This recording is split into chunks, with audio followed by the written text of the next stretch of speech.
mahkota wong ayu jantung ing atiku. Yayi Endah Rara Temon.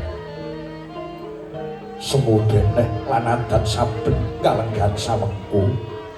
Siadi ngajak saben jagong sapatemon ana gizi ing samudra kene.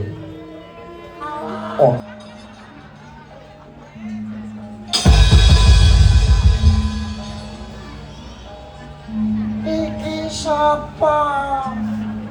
Aku gendhaanmu piye?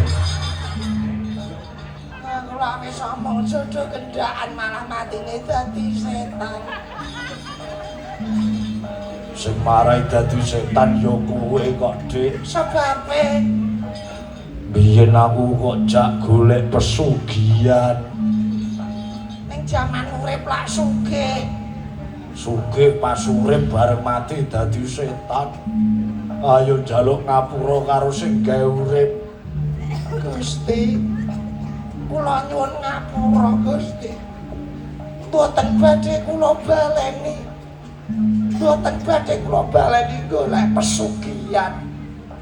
Upami kula gesang malih, kula badhe golek kemelaratan, Gusti. Ora enek urip kok golek kemelaratan. Urip kok angel golek pesugihan ra entuk kemelaratan kleru. Nyambut gawe sing berkah sing halal. Ngono kuwi. Iki aku karo kowe kena kanggo dadi kaca benggala.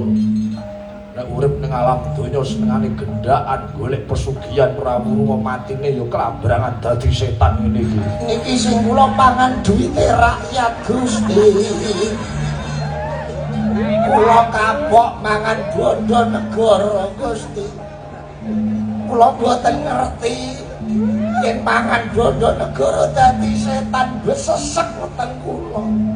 Aduh, teng-teng iki piye? Kapteni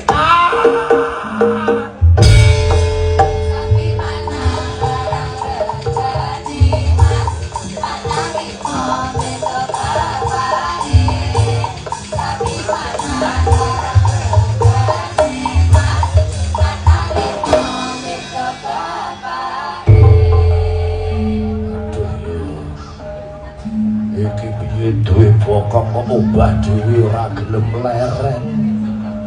Wedhuk nganti encok pegelimu ngrasake bokongku obah terus. Kula nyuwun ngapura Gusti, kula nyuwun ngapura. Biyen urip kula teng alam donya senengan kula nyebleki bokonge PK Gusti. Boten kula sawer, boten kula bayar, teplak. Aduh, kula kapok.